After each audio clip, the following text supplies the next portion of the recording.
আজকে এই টিউশন সেন্টারে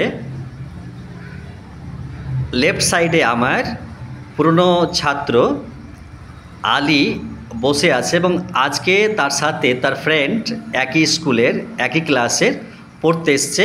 ওর নাম হচ্ছে রেহান। তো আমি আমার ছেলেদের টেক্সট বুক বা ক্লাসের বই পড়ানোর পরে আমি অ্যাডিশনালি কিছু জিকে নিয়ে আলোচনা করি বা জিজ্ঞেস করি। তো আজকে আমি যেগুলো করিনি বা জিজ্ঞেস করিনি সেই সব বিষয় নিয়ে, যেটা মোস্ট ইম্পর্ট্যান্ট বা খুব যেটা জানাটা খুব দরকার, সেই সব বিষয় নিয়ে কিছু ওয়ার্ড আমি জিজ্ঞেস করব। তো দেখি এবং আমার ছাত্রদেরকে বলছি যে তোমরাও দেখো যে এই যে আমাদের এলিমেন্টারি স্টেজের এই যে বাচ্চাগুলো আছে, এদের মাঝে কার কতটা শিক্ষাগত যোগ্যতা আছে। আমার রাইট সাইডে একবারে বাচ্চা বসে আছে, কিন্তু একটা বাচ্চা নয়, এটা টাইগার। আর একবারে আমার লেফট সাইডে যেটা বসে আছে, কিন্তু ওটা বড় হলো, কিন্তু একদম আইপিএস। আর এগুলো সব ফোর্স ডক্টর বসে আছে। ওকে, তো আমি তোমাদেরকে আজকে জিজ্ঞেস করব বডি পার্ট। তোমরা বুঝতে পারছো বডি পার্ট কোনগুলোকে বলে? কোনগুলোকে বলে বলো তো? কোনগুলো বলো তো বডি পার্ট? Yes yes. তো তাহলে বলো তো হেড মানে কি? ওকে, তো হেড স্পেলিং কি হবে? HEAD। ওকে, আর লেগ মানে? লেগ মানে? ওকে, আর ফোরহেড মানে? আর হেয়ার মানে? আর ইয়ার মানে? আর স্কিন মানে? স্কিন মানে? জোরে করে বলো, ক্যামেরা হচ্ছে। স্কিন মানে? স্কিন মানে ত্বক, চামড়াকে বলে। আর বোন মানে? বোন মানে হাড়। ওকে, আর ব্লাড মানে? শুরুকে বলতে আসছে। ব্লাড মানে? আর সোয়েট মানে? সোয়েট মানে ঘাম। আর ভেন মানে? ভেন মানে শিরা। আর আর্টারি মানে? ধবনী। আর ফ্লেশ মানে? মাংস। আর মাসল মানে?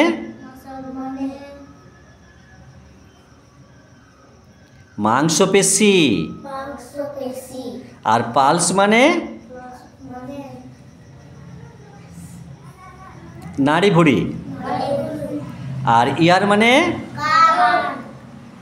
আর ইয়ার ওয়াক্স মানে?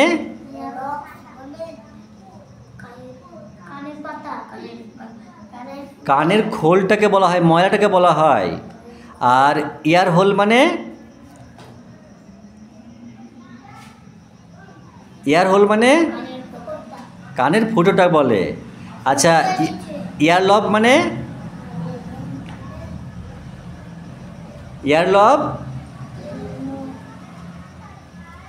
মানে কানের লতিটাকে বলে। ওকে, আর টাং মানে? আর ওয়েট মেল মানে? শ্বাসনালী। আর টুথ মানে? লিপ মানে? ঠোঁট। আর চিন মানে? আই মানে? আর নোজ মানে? আর আইল্যাশ মানে? আমি কেন জিজ্ঞেস করছি যে এগুলো তোমাদেরকে হোমওয়ার্ক করতে হবে তারপরে আমি কিন্তু আবার জিজ্ঞেস করব কার কতটা জানা আছে।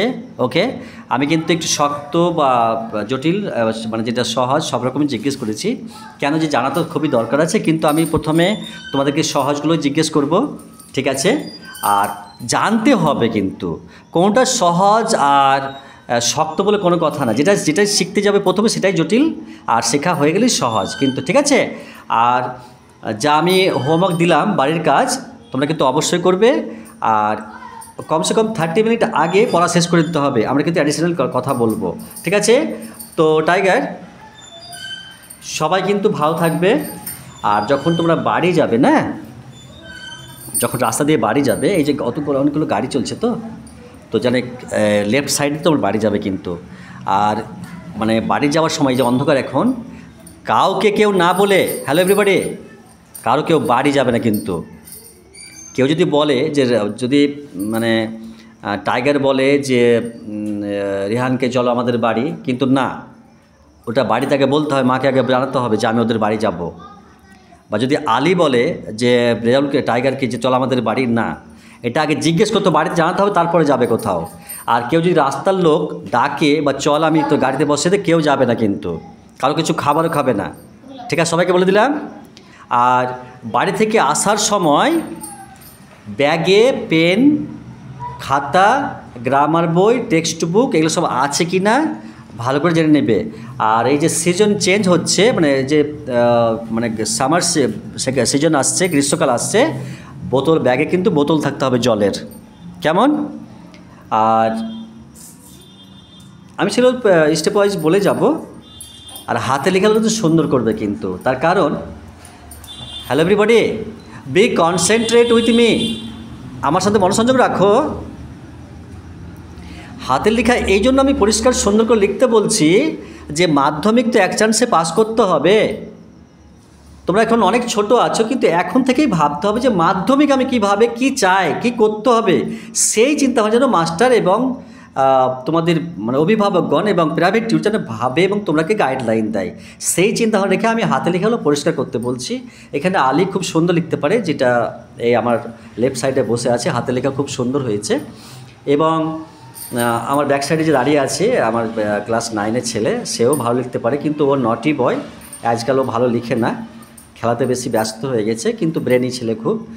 তো যাই হোক, আজকে আর কথা না বাড়িয়ে আগামী ক্লাসের অপেক্ষায় রইলাম, এবং তোমরা যেন সুস্থ এবং ভালো থাকো, আর সুশিক্ষিত হও, সামাজিক হও, এবং পরিবারের এবং সমাজের যেন কল্যাণে লাগো, এবং নিজেকে ভালো রাখতে পারো, বাপ মাকে ভালো রাখতে পারো, সেই আশা রেখে, সেই চিন্তাভাবনা করে, সেই আশীর্বাদ করে আজকে বিদায় নিচ্ছি।